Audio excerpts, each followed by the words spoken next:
When the Bible says, where is your fruit?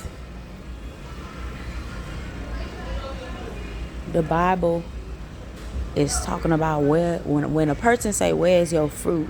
Because if anybody be in Christ, he is a new creature, right? So he's like Christ. He's made in his likeness and image, which means that you have the noble character of Christ. You got the behavior. You got all the fruits of the Spirit, right? So when somebody say, where is your fruit? What they're asking is where is the fruits of the Spirit? You say you love God and you got God, you live for God, but where's your love? Where's your joy? Where's your peace? Where's your long suffering? Where's your self control? Where is the fruit? Where's the fruit? He said, by the fruit you shall know them. Right? So if they doing all manner of evil and all this stuff, then they ain't of God, because they ought to have fruit. Fruit not talking about no things. It's not even talking about your works by faith. It's not talking about that.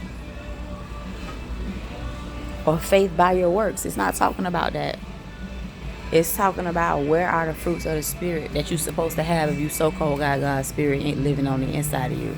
Then you ought to have love. You ought to have peace, joy. You ought to have self-control. You ought to have discipline.